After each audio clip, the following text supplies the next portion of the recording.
tuas ordens. Normalmente a gente começa na hora, não é essa anarquia, não. A gente começa quase na hora. Tá? Bom, não tem problema, não. Vamos lá, queridos. Quem que vai, então, conduzir hoje? Qual grupo que vai? A Luísa. Pode falar, amiga. Luísa, o Cícero, a Clara e a Agnish. Ai, desculpa, amiga, me ajuda a falar seu nome. Tá certo, Agnish.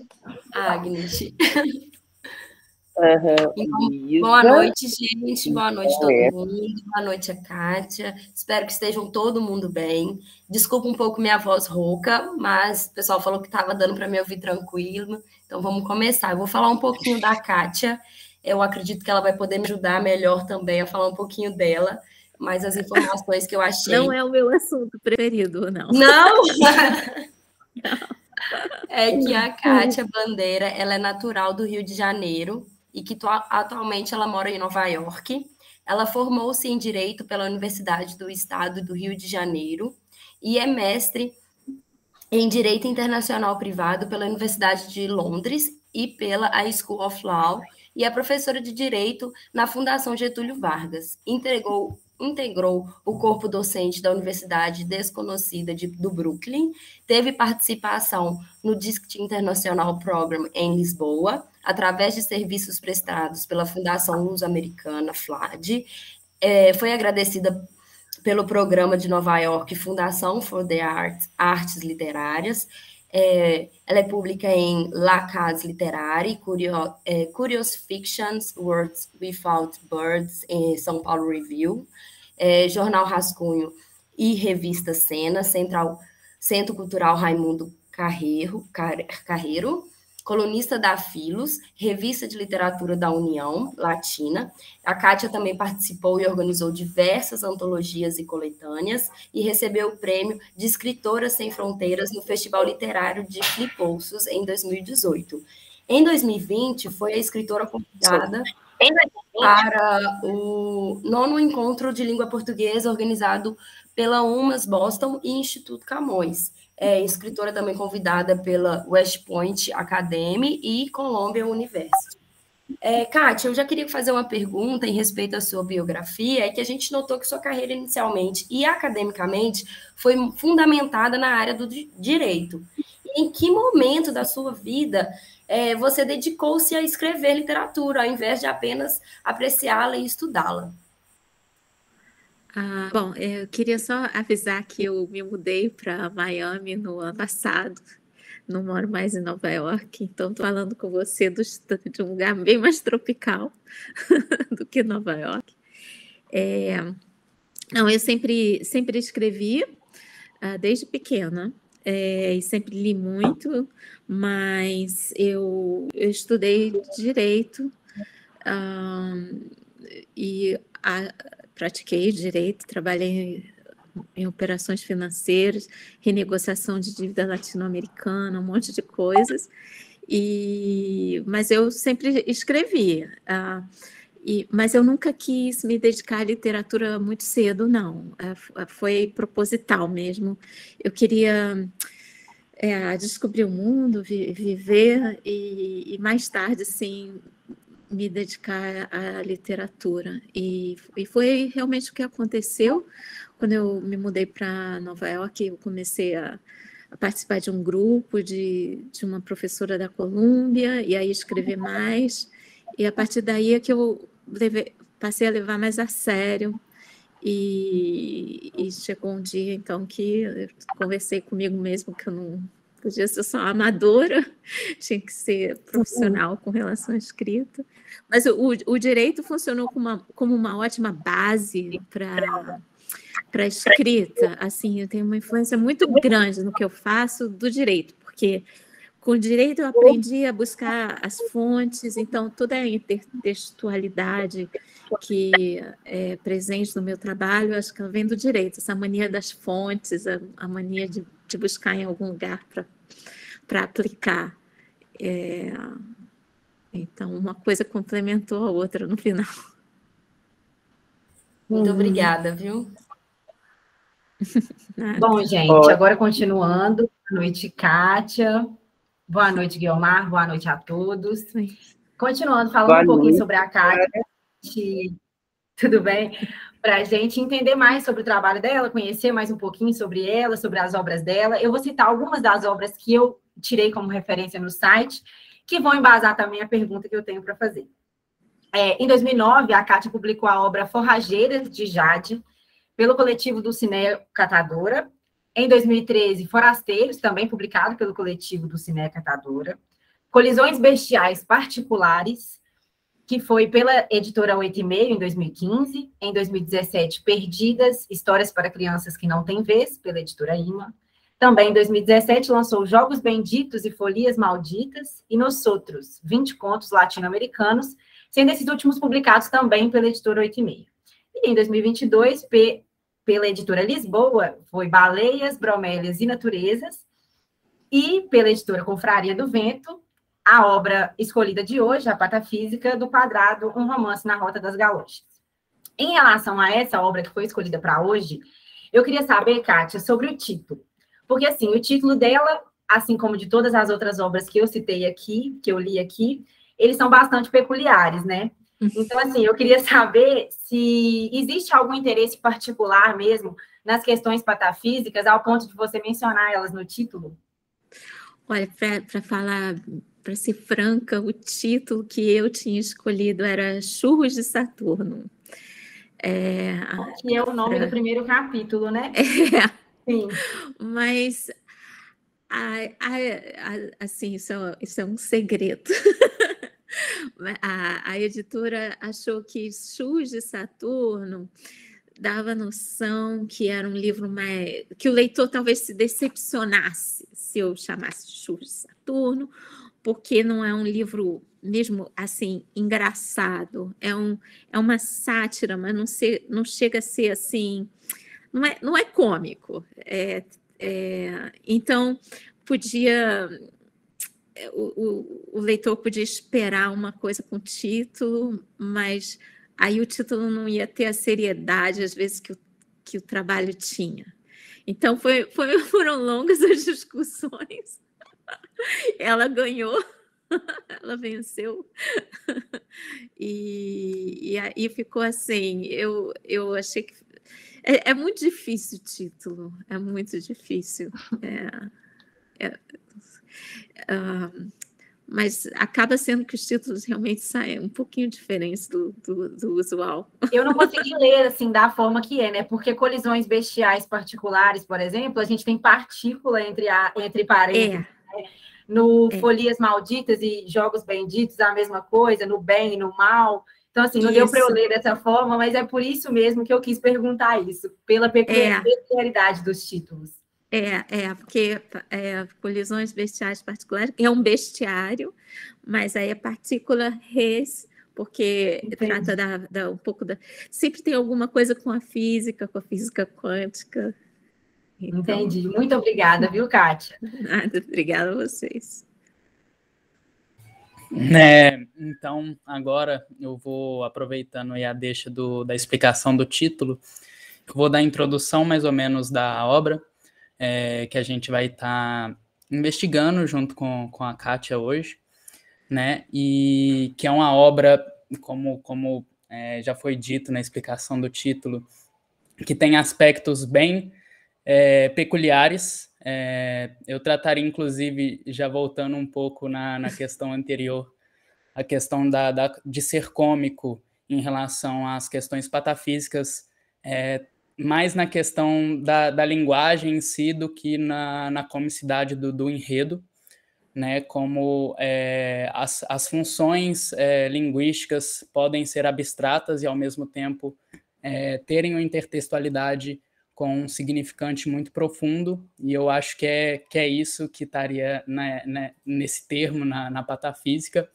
Mas, introduzindo a obra, primeiramente, né, é o quinto livro da Kátia, né, A Patafísica do Quadrado, um romance na Rota das Galochas, né, e consiste num romance com narrativas que são independentes uma das outras, cada uma tem um enredo, né? E buscam mesmo causar essa fusão assim da linguagem surrealista com a nossa realidade, assim, através de uma verossimilhança dentro dessa fantasia dentro da linguagem, né? Então, tem personagens em cada enredo, né? Atmosferas específicas. Então, a gente consegue ler, igual a gente está lendo hoje o primeiro capítulo, de forma independente, né? Então, a gente tem esse aspecto que eu estava falando de ser um texto com uma linguagem muito peculiar, né, e fantasiada. Então, a gente remete a algumas grandes influências assim do surrealismo, né? A gente pode colocar, por exemplo, Kafka, que são exemplos mais marcantes e conhecidos assim, que refletem ao estilo de linguagem assim, né? Então, vão tratar, mesmo com essa linguagem, de questões verossimilhantes como geopolítica, né, religião, coisas que estão na índole social mesmo, né, que remetem à vida cotidiana. Então, é um expressamento bem poético assim, da realidade. É uma coisa que eu, pessoalmente, gosto muito. E, nesse sentido, eu gostaria de perguntar, Kátia, o que atualmente, né, quais são as suas previsões e coisas que você está mantendo no ramo da literatura que você pode difundir para a gente hoje? Eu não sei se eu entendi muito bem. Estava querendo saber mais do que você está fazendo atualmente mesmo. Escrevendo. Entendi, mas você tem algum livro, alguma coisa para publicar? Você está...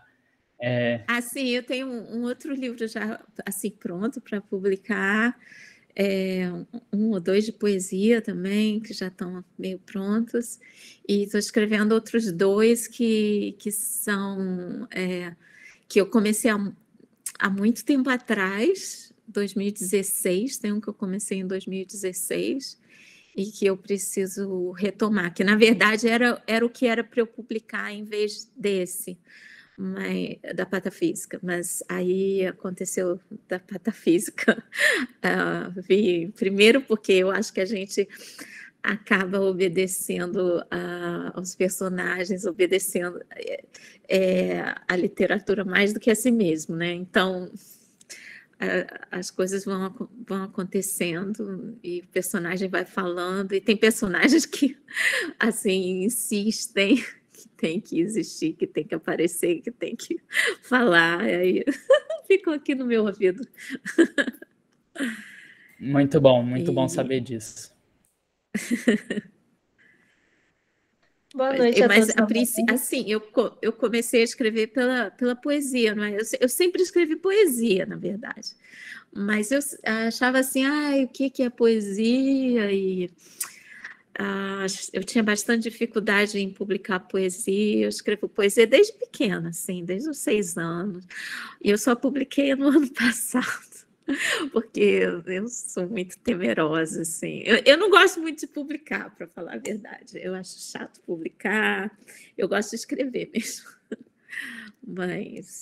E por isso a ficção é poética também, e é intencional que, assim, os livros de contos, a minha intenção foi que cada parágrafo fosse autossuficiente, e nesse romance que cada capítulo seja autossuficiente, porque eu acho que o leitor do século XXI ele não tem tempo. Então, eu gosto de fazer uma coisa flexível, que o leitor fique contente com um parágrafo, com um capítulo, e até nem acho bom, sinceramente, que leia muito. Por exemplo, o livro da patafísica, acho que não dá para ler muito de uma vez, eu acho que tem que ir lendo um pouco de cada vez. E também não precisa ler em ordem, se não quiser. Ótimo. Obrigado, viu, Kátia? Nada. Boa noite, Kátia. Desculpa te interromper aquela hora. Não, perdão, eu que faço perdão. Não, muito enriquecedor. Muito obrigada pela presença. E eu queria dar início às perguntas. Tudo bem por você? Claro. pessoal quiser mandar Depende no da chat, pergunta, eu vou né? levantar as mãos. Olha, eu vou começar com a primeira. Logo no Uhum. início do livro, logo no quase prólogo, o autor, o Sérgio Roberto, menciona que ele interpreta a praça, muito presente no seu livro, como uma espécie de espaço representado por um tabuleiro de xadrez. Essa é a forma como ele interpreta. E eu acredito que há novas formas de interpretar essa praça. E eu queria te perguntar, como que se deu essa inspiração para a ambientação dessa praça, para a escrita dela, para a forma como você a dividiu em quadrantes, quadrado 1, K2, K3 e K4? Uhum. A ideia assim da praça foi quando eu fui para o Festival Literário de Guadalajara mais do que uma vez. Eu adoro ir para Guadalajara, no México. Da vista do hotel dava para ver essa praça e todos esses engraxates. E eu gosto muito de ópera. Meu avô gostava muito de ópera. E eu fiquei pensando, isso parece uma espécie de ópera. Só que a ópera está se extinguindo. É um tipo de espetáculo que não é muito popular, que é custoso, enfim. A mesma coisa que a vida na praça. Antigamente, e as cidades pequenas no Brasil, tudo era em torno da praça. E essa vida também está se extinguindo. O engraxate também está se extinguindo, porque é raro usar sapato de couro para ser ilustrado. Então, essa sensação assim de extinção é que me levou à praça. E tem um artista, escritor português, Almada Negreiros, e ele tem um livro também lidando com o quadrado, e ele também era um artista visual, ele escrevia, ele era artista visual, esse livro já estava escrito. Aí Portugal foi o país homenageado na Feira Internacional de Guadalajara, e a obra do Almada Negreiros estava justamente perto da praça, sendo exibida numa casa cultural. E eu pensei, meu Deus do céu, isso é uma coincidência assim, incrível, que eu tinha pensado anos antes. Então, eu acho que tem muitas coisas cósmicas, muitas forças cósmicas que a gente nem sabe que estão operando aí. Eu gostei muito de ouvir essa história, eu achei muito inspiradora. Todas essas respostas que você está trazendo para a gente formam um conjunto de muita inspiração e está sendo muito enriquecedor. E essa parte da praça me sanou uma grande curiosidade. Obrigada. Eu vou passar aqui por uma pergunta da Ana Beatriz. Sim. Quando ela leu o livro, ela conseguiu visualizar muitas imagens. Ela sentiu como se estivesse dentro de um universo cósmico, conforme as palavras iam sendo lidas. Ela queria saber um pouquinho mais sobre esse processo criativo. Como que você consegue transformar o universo literário e trazer as pessoas para dentro desse livro? Bom, é assim que eu não tenho muito limite para minha imaginação, não. Eu vou imaginando. Eu não gosto de escrever nada muito realista. E eu vejo essas imagens, assim, eu sou bastante imagética, tanto que eu desenho, eu pinto, e também eu gosto muito dessa sensação do estranhamento. Eu gosto dessa sensação dos diálogos que são um pouco decompostos, mas ao mesmo tempo se recompõem dentro. É uma coisa de estar perto e longe da condição humana. É como se fosse um jogo também. Mas a sensação é tanto quanto quando a gente dorme e sonha, não é? Como o surrealismo, né? Lidar com o consciente e o subconsciente. Sempre esse mundo mais lúdico, né? Tem uma pergunta que se liga com o que você disse, né? Com essa pergunta anterior também.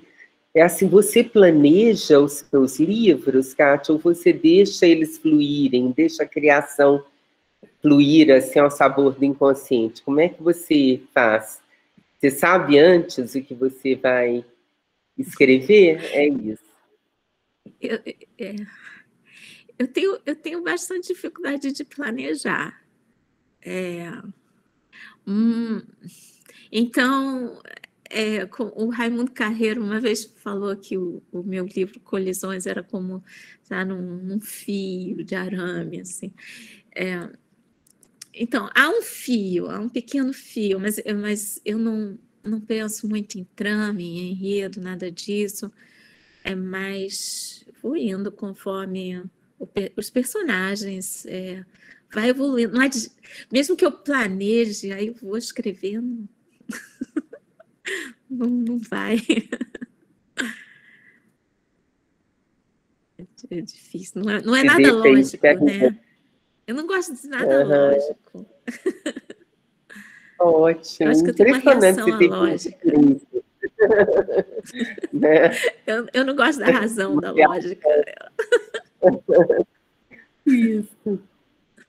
Pode continuar conduzindo, Agnieszka, ou alguém do grupo, tá? Eu só estou aqui como público também, fazendo pergunta. Pode continuar conduzindo. É a Agnieszka que estava com a palavra. Vou continuar. O Pedro Henrique, ele perguntou: você teve alguma dificuldade para escrever a narrativa desse livro? E, se teve, quais foram os pontos mais complicados?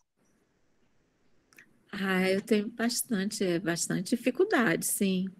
Porque, bom, esse livro eu passei 5 anos escrevendo ele. E é muito difícil escrever nessa linha tênue. Porque eu acredito no absurdo, mas eu tive dificuldade em levar, porque o livro não pode ter um livro como esse não pode ter desfecho, ele não tem fim. Então eu tinha bastante dificuldade para saber aonde parar. Ao mesmo tempo, ele pode continuar. Eu podia passar o resto da vida escrevendo esse livro. Então, e ao mesmo tempo, eu também estava lidando com material de pesquisa, porque acho que também não é possível subestimar o material de pesquisa. Eu pesquisei bastante sobre venenos, sobre o ergotismo, sobre a própria patafísica, parte da filosofia também. Então, é difícil equilibrar tudo isso e fazer alguma coisa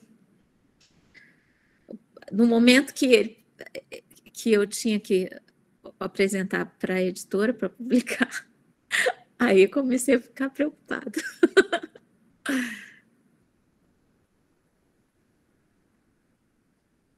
Imagino que você teve muita coisa para conciliar. Eu vou abrir um espaço aqui para as meninas que levantaram a mão. Júlia, você gostaria de falar? Claro. Estão me ouvindo bem? Sim? Sim. Oi, Kátia, tudo bem? Prazer em conhecer você. Achei o texto muito doido e gostei. Acho que esse é o espírito principal, né? É esse. Lendo especialmente o começo assim, do conto,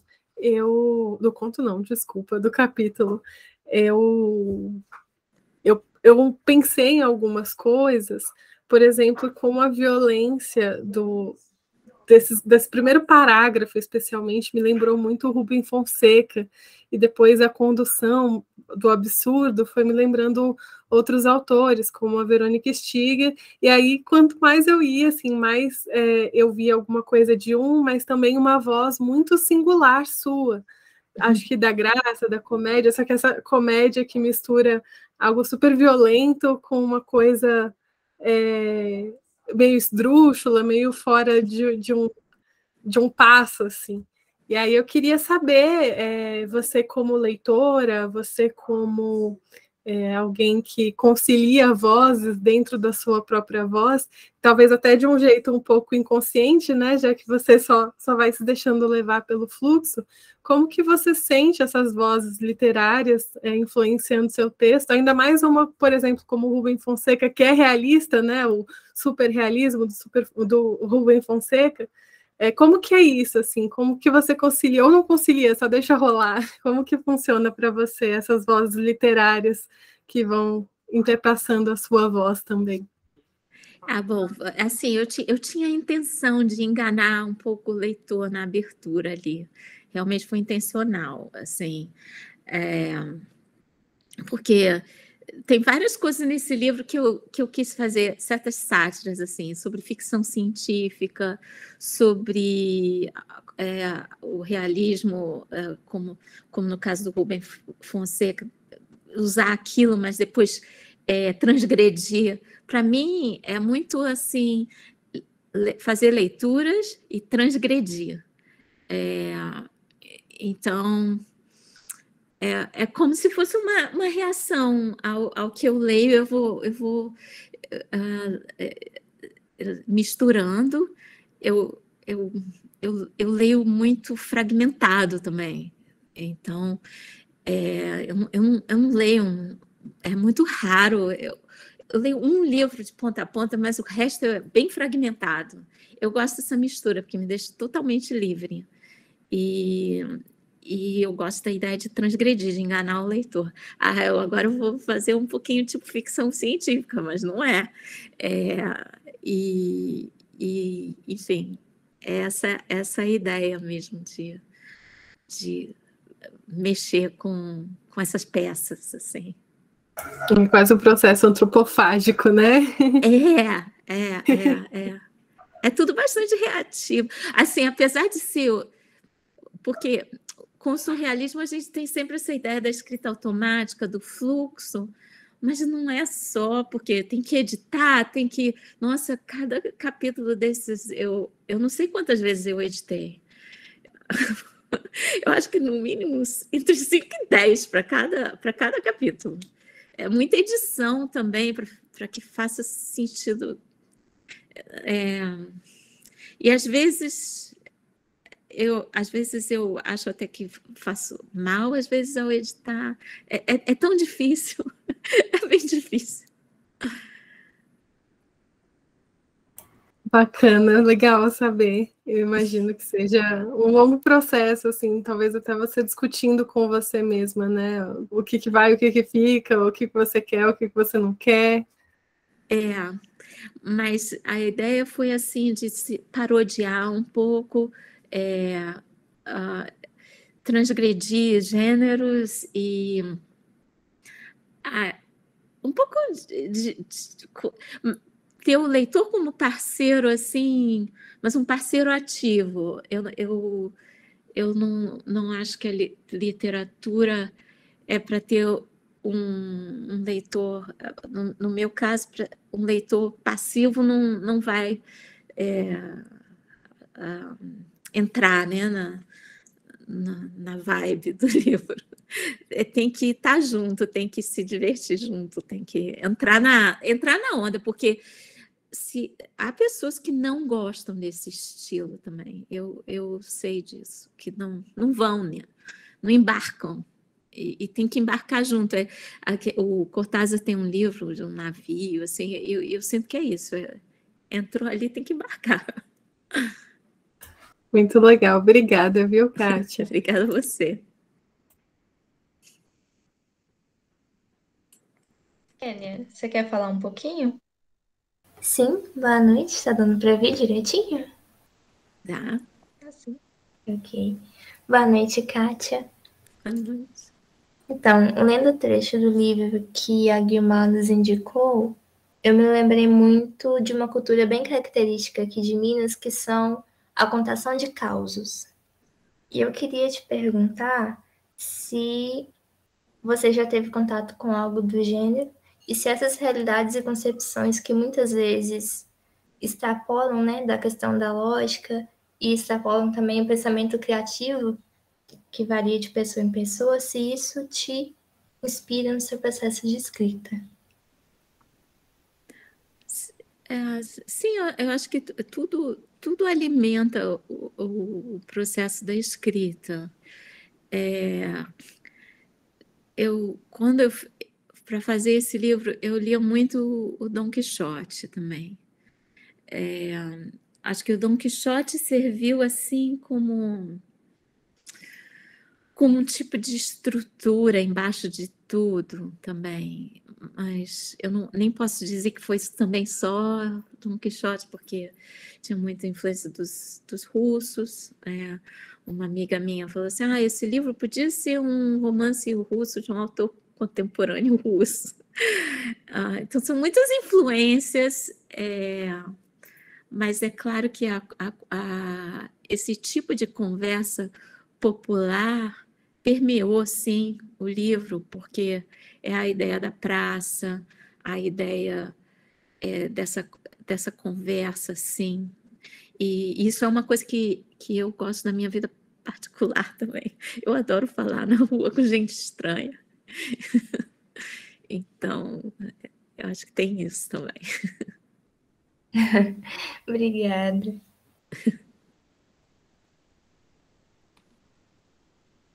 Por último, quem está com a mão levantada, Micaela.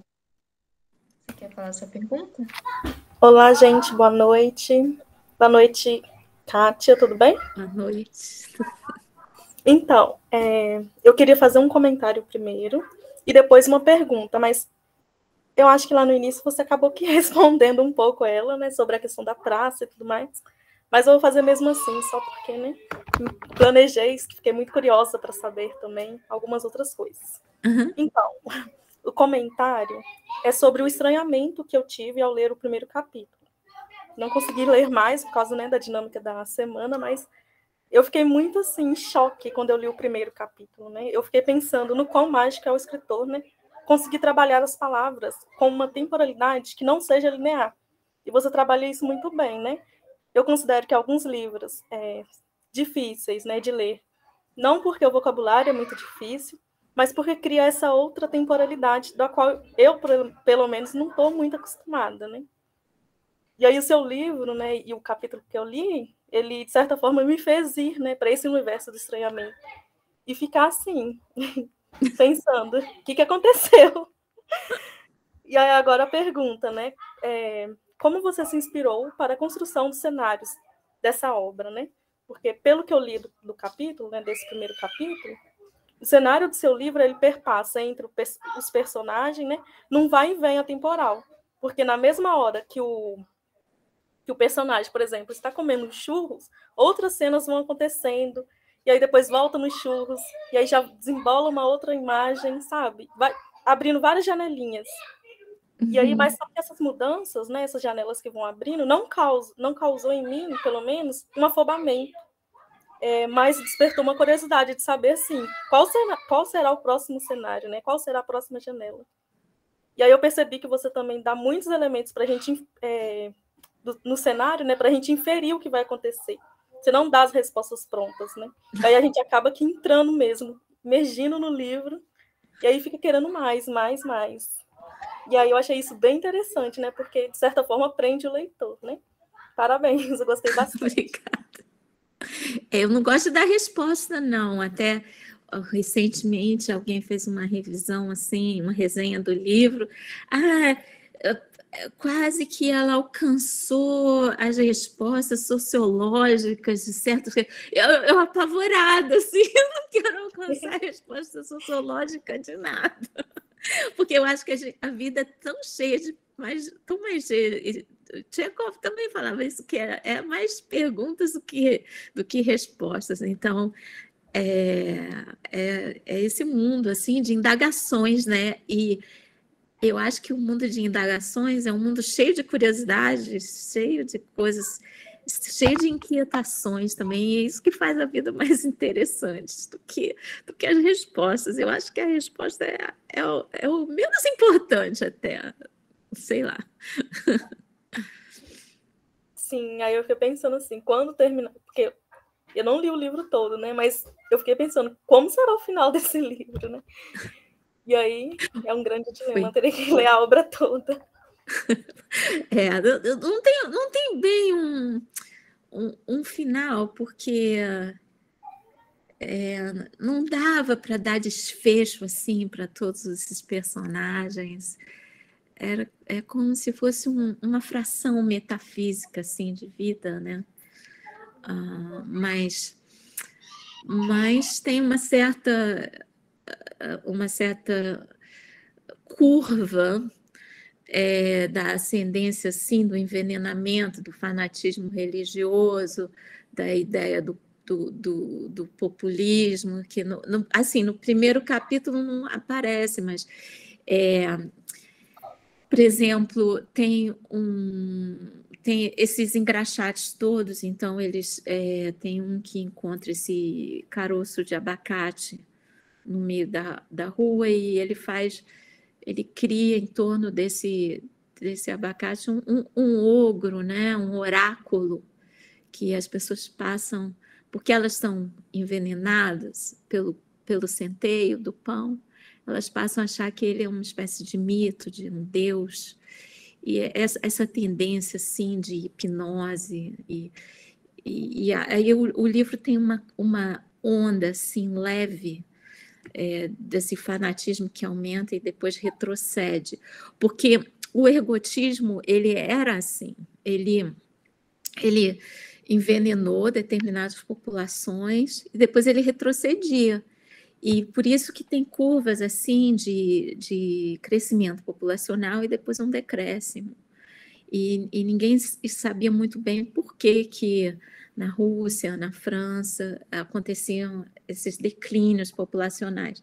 Depois é que diagnosticaram que pode ter sido o ergotismo, que é o esporão do centeio.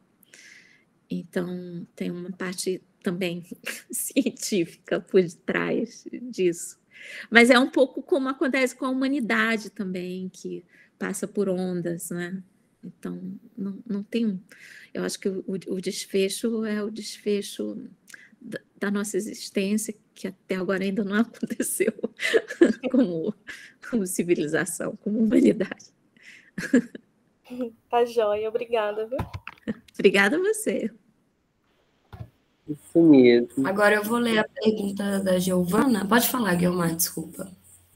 Não, é isso mesmo, estava concordando com essa ideia de que o desfecho ainda não aconteceu para a gente como civilização, né? Continua, Luísa.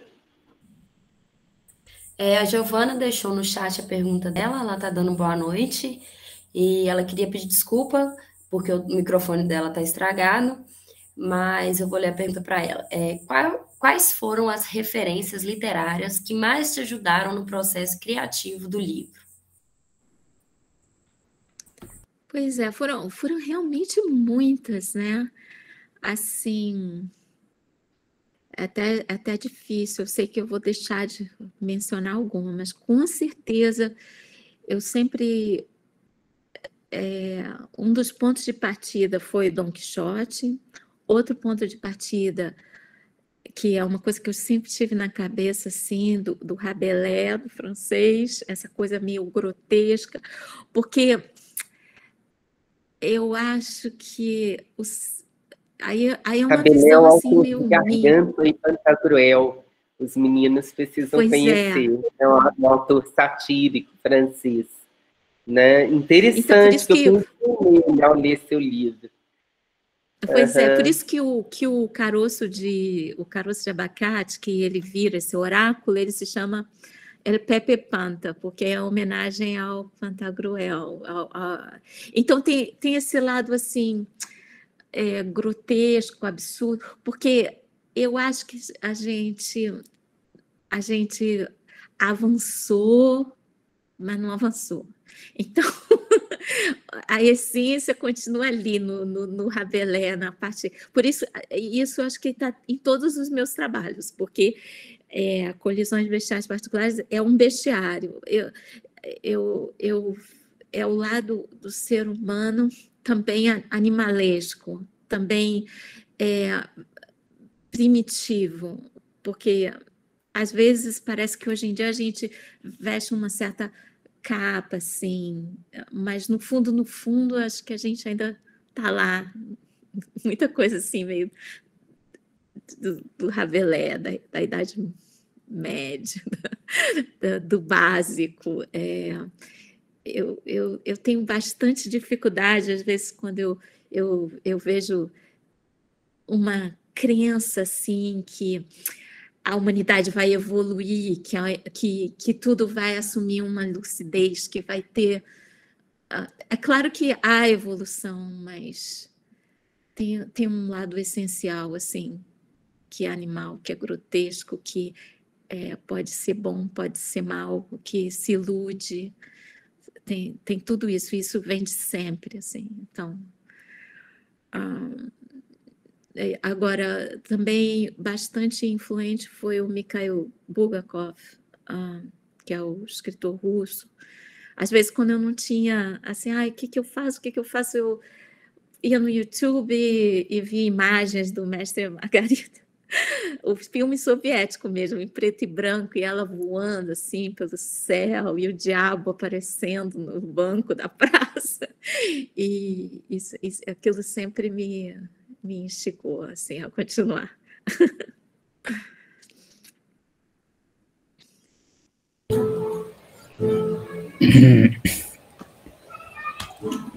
Continuando agora com a pergunta da Carolina, ela perguntou: você disse que segue escrevendo atualmente, então eu gostaria de saber como é o seu processo de escrita, se tem alguma preparação pessoal antes e etc. Bom, eu não consigo, assim, sentar e escrever sem antes ler. Eu tenho que ler. Eu também tenho que ouvir música.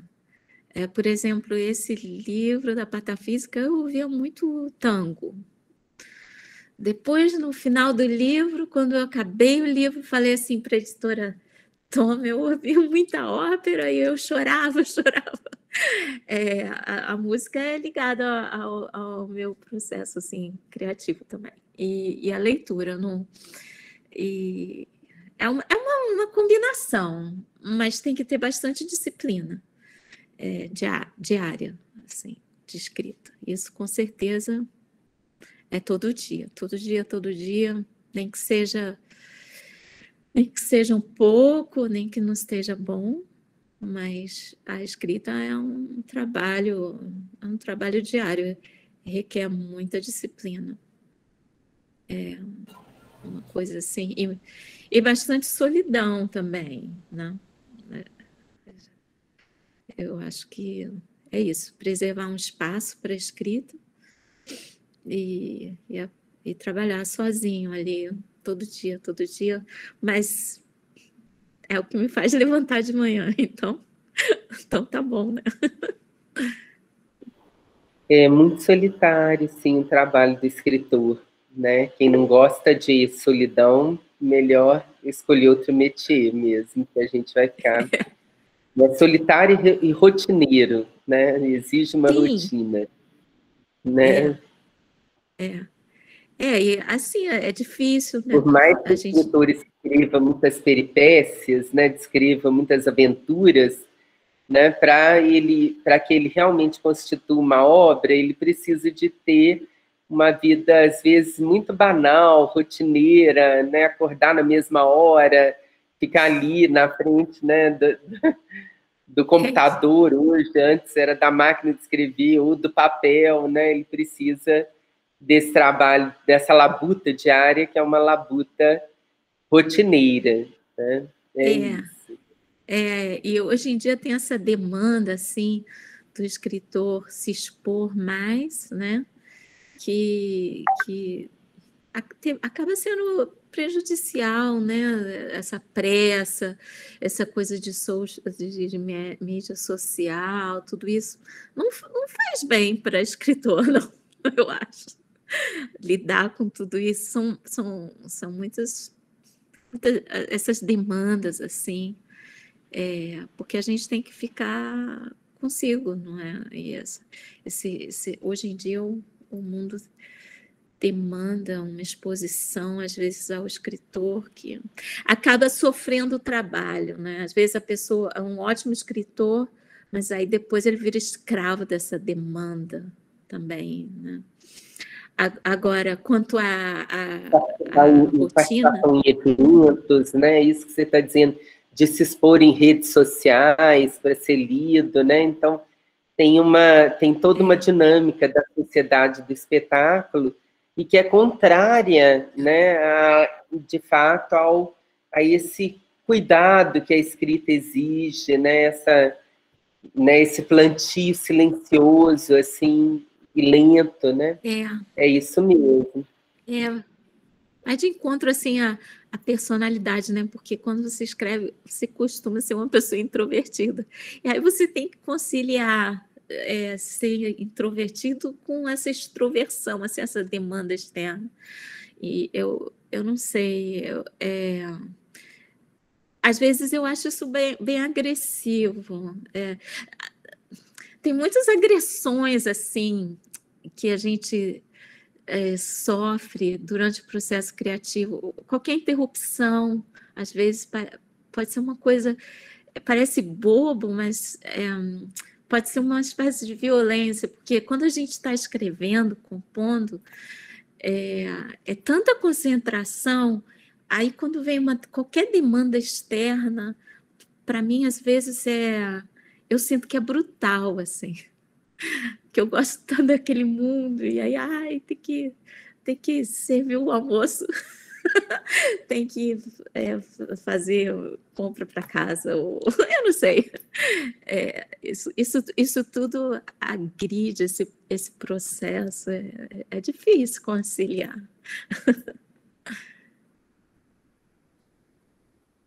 Com certeza. Com certeza. Tem mais perguntas, gente?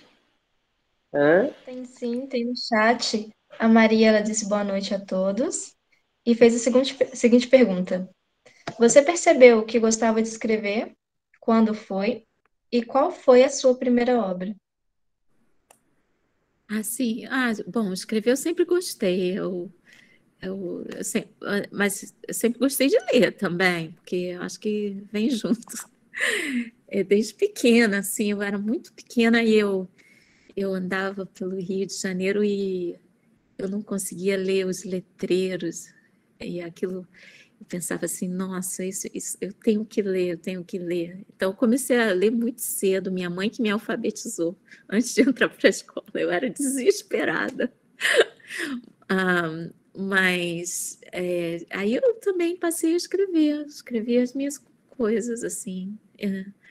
É uma coisa bem natural, assim, para mim, escrever. Eu fico mal-humorada se eu não escrevo. Aí, realmente, pode perguntar aqui em casa. Se eu passo uma semana assim, sem escrever, já não me sinto muito bem, não.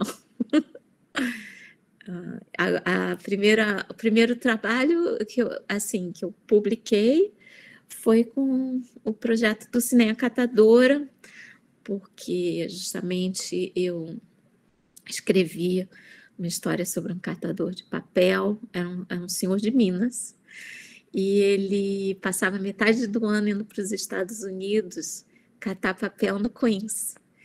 E eu sou amiga, assim, da família, e eu ficava muito admirada. Ele, já um senhor mesmo, e ele falava assim para mim, eu venho aqui todo ano, porque aqui eu tenho esse trabalho que me dá dignidade. Então, eu eu já escrevi esse conto para ele. Quando ele faleceu, eu escrevi um poema para ele. Eu era bastante conectada com ele. E, enfim, e eu gostei de publicar pelo projeto do Cineia Catadora, porque integra a literatura, as catadoras, né? A maioria delas são mulheres, catadoras de papel lá em São Paulo, elas que produzem os livros, elas que pintam, costuram, e eu gosto disso, da literatura que alcança outros lugares, não se contém, não pode, não é? Então, para mim foi uma honra assim, começar pelo projeto Cineia Catadora.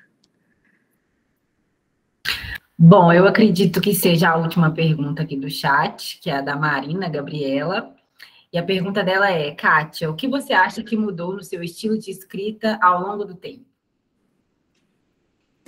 Eu não sei se mudou muito, não.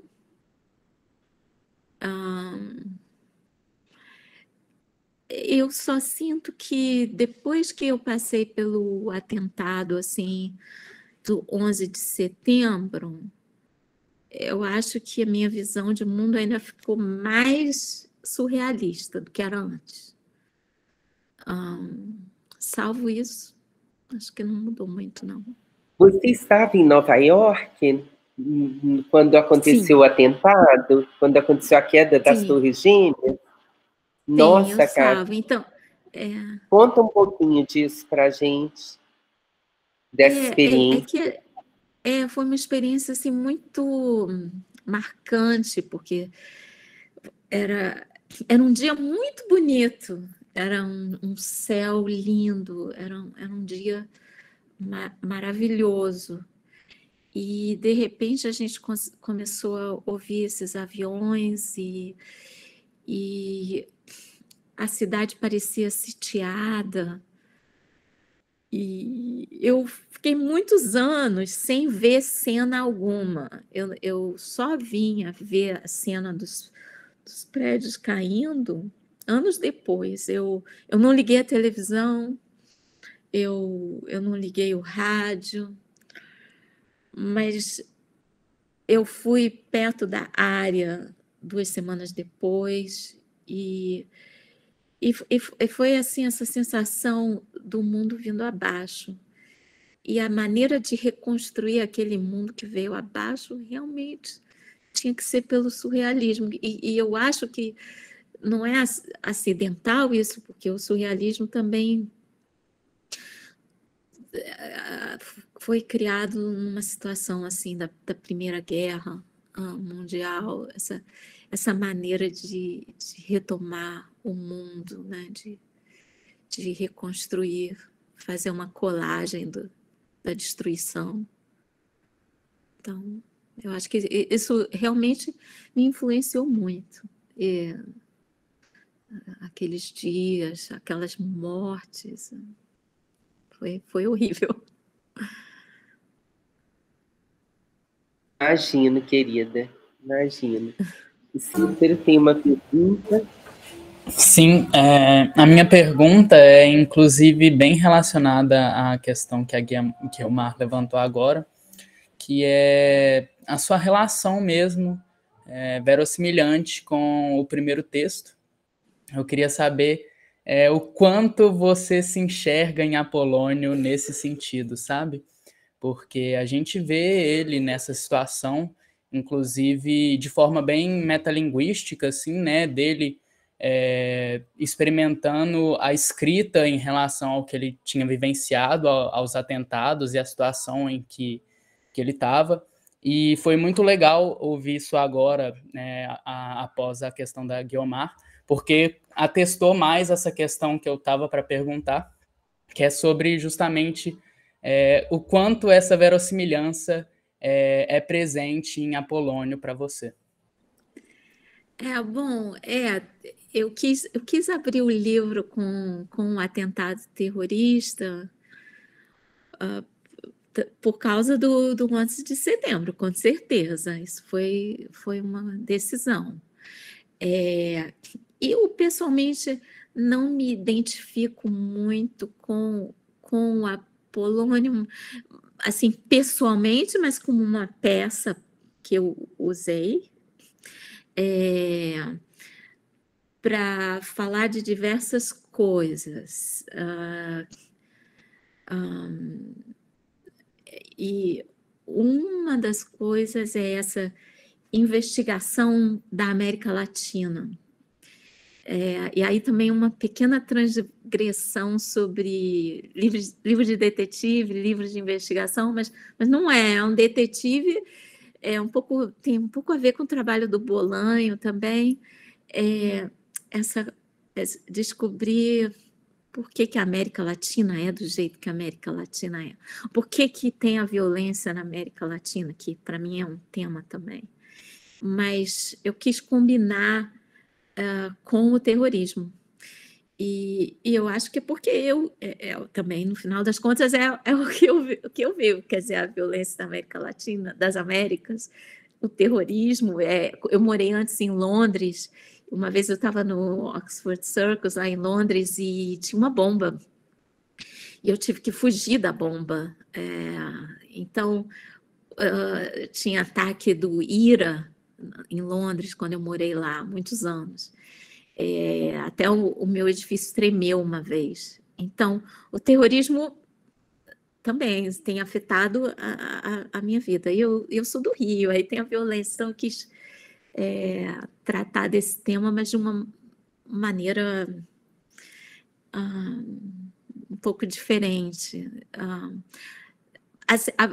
A violência é tratada no livro da Patafísica de várias formas, também a violência masculina, em capítulos seguintes. Eu adoro esse livro do Jarry, do Supermacho, que eu acho que todo mundo deve ler.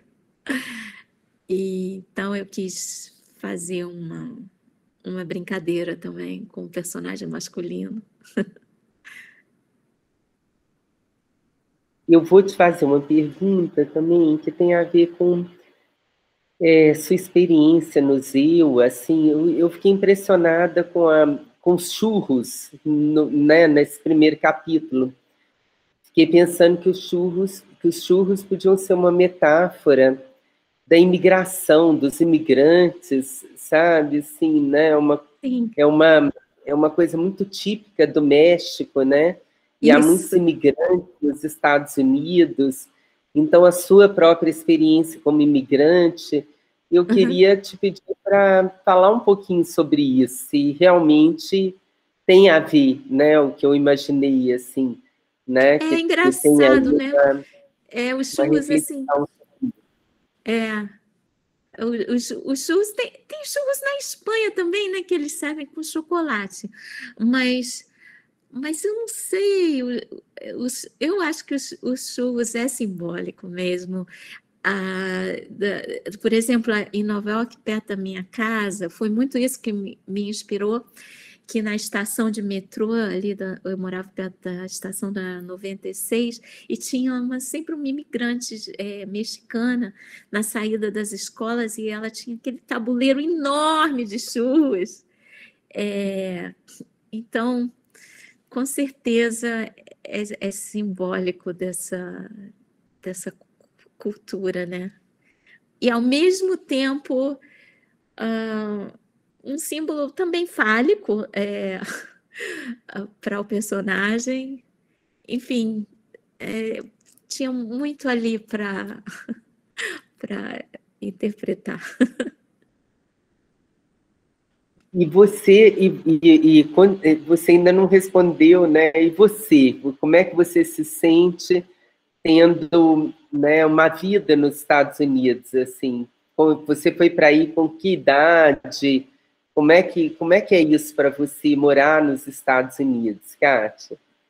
Você se naturalizou americana? Também não?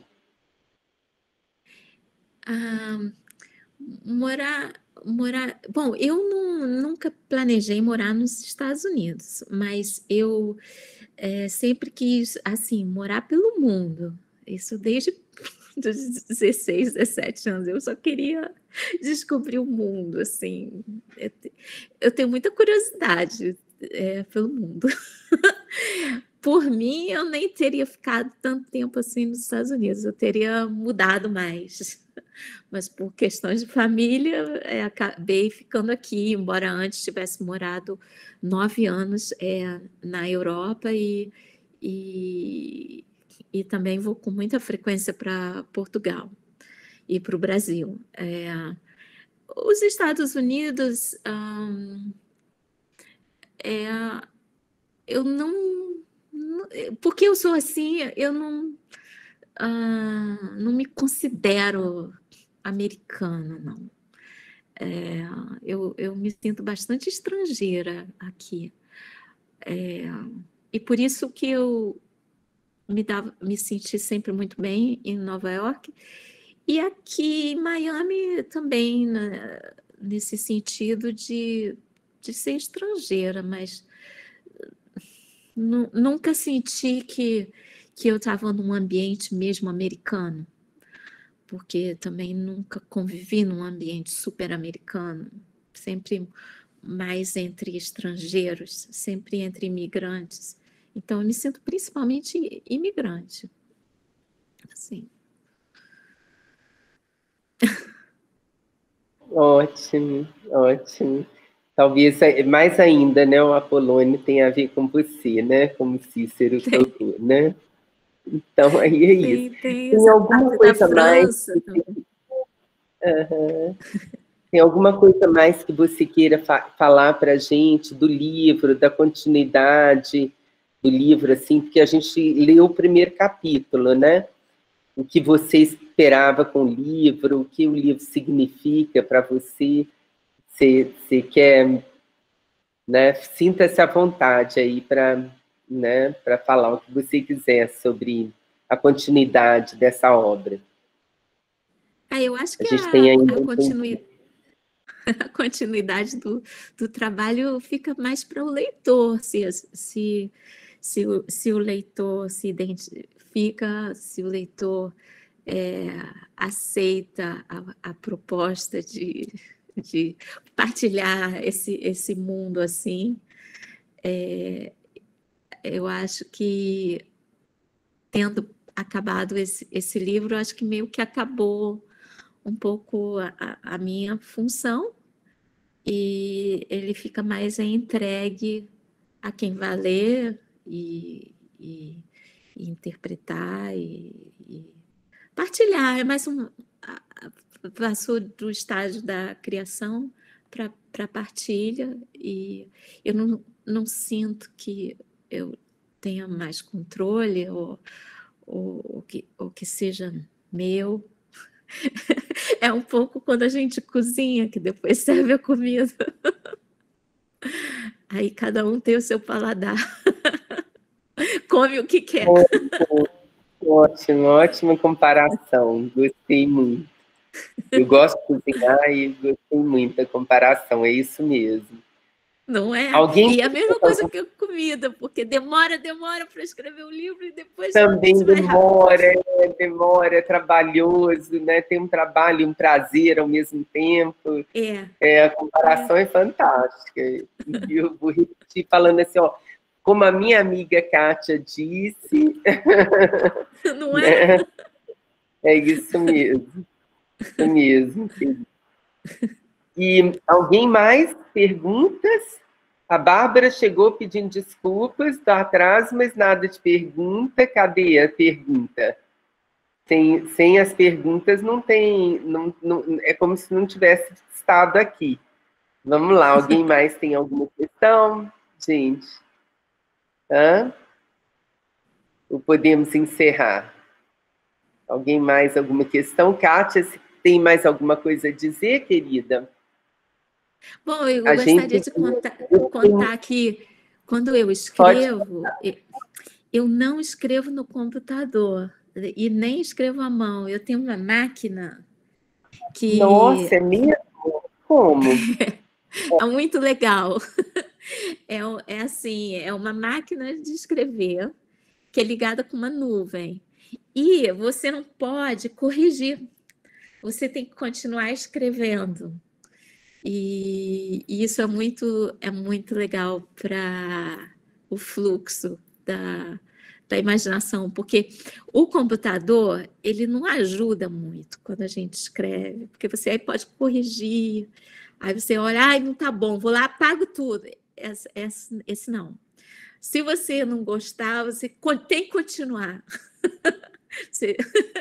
E isso eu acho que é uma boa receita para quem gosta de escrever. Ótimo. Aí veio a pergunta da Bárbara, quem vai ler?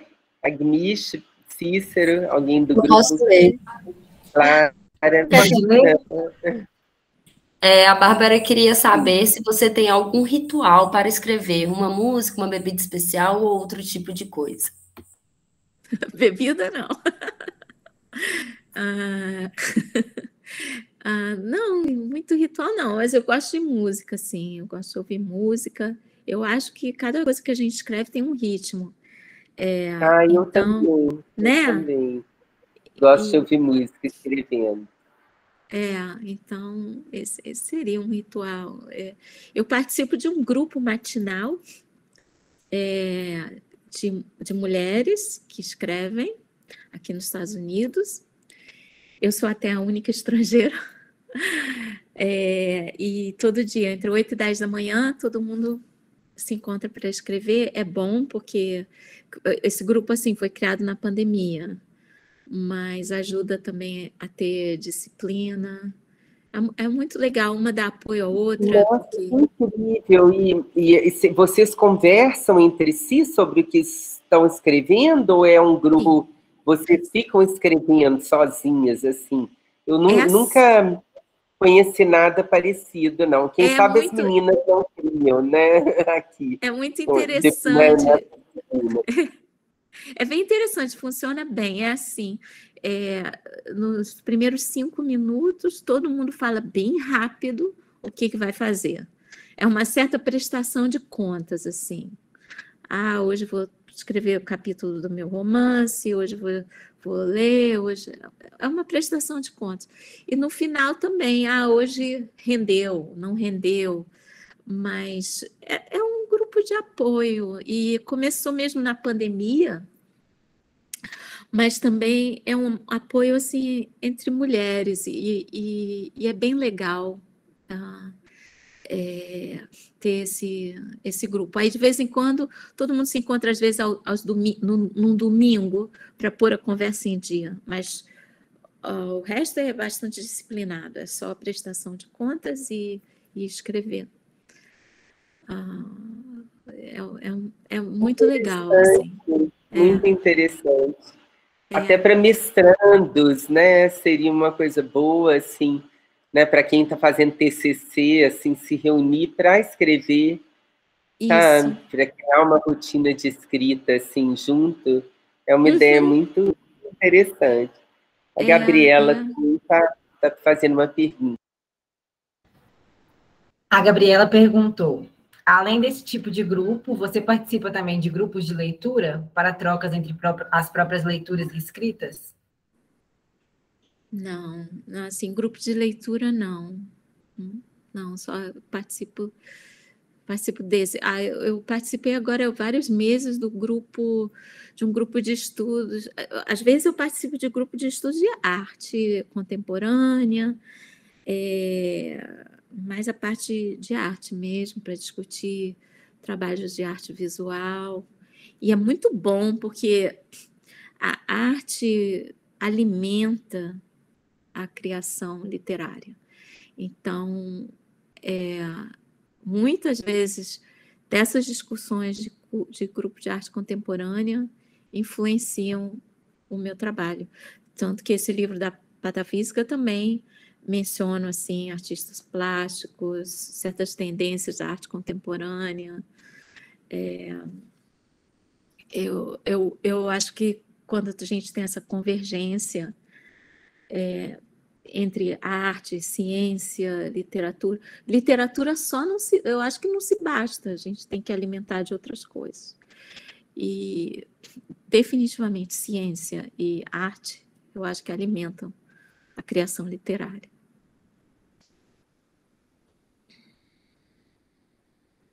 Sim, querida. Bom, acho que com essa máxima, né, ciência e arte alimentam a criação literária, a gente chega ao fim, né, da nossa conversa, te agradecendo demais, agradecendo a generosidade de você ter mandado o livro inteiro, né, para os alunos conhecerem sua obra, tá, Kátia? Eu mesmo vou continuar, né, muito interessante, muito diferente mesmo, né, foi uma surpresa para mim, né, e te agradeço muito, assim, espero vir a te conhecer pessoalmente em algum momento, né, quem sabe no Brasil ou em Lisboa, né, que você, onde você costuma ir muito e eu, às vezes também, né, então, é isso, e te desejar um sucesso nos seus livros, né, uma boa continuação.